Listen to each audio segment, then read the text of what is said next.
Well, Mr. Trump leaves tomorrow on a trip that the White House describes as an attempt to unite major religions against radical Islam. He will visit all the faiths of Abraham, Islam in Saudi Arabia, Judaism in Israel, and Christianity at the Vatican. A senior White House official told us today that during the visit, the Saudis and other Muslim countries will pledge to cut off funding for terrorism. Then Mr. Trump will be off to Brussels for a NATO summit and Sicily for the G7 economic summit. We asked Mark Phillips to tell us about the president's image overseas. I think that there's a sense of horrified fascination here in Europe. Fascination and fear, according to Jonathan Powell, who ran the British Prime Minister's office during the Tony Blair years, and who knows about dealing with U.S. presidents. When they're preoccupied with political intrigue at home, he says, foreign leaders can't rely on them.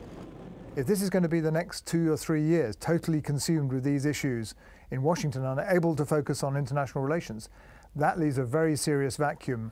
A vacuum they're trying to avoid at NATO, which President Trump will visit next week. Officials there are reportedly planning to put strict time limits on discussions about military spending and fighting terrorism so the president doesn't tune out.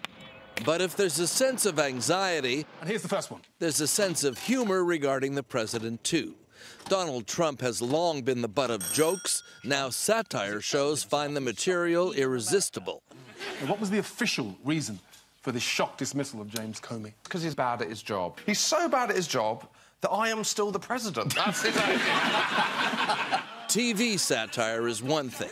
But when Vladimir Putin starts dropping one-liners about you, did you hear the one about how the president gave Russian Foreign Minister Sergei Lavrov classified intelligence?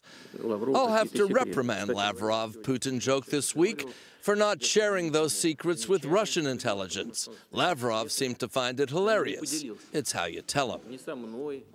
What European leaders have historically wanted from U.S. presidents is consistency and engagement. The fear being privately expressed by some officials here, Scott, is that this president is embarking on his first foreign trip with his mind elsewhere. Mark Phillips in our London newsroom. Mark, thank you.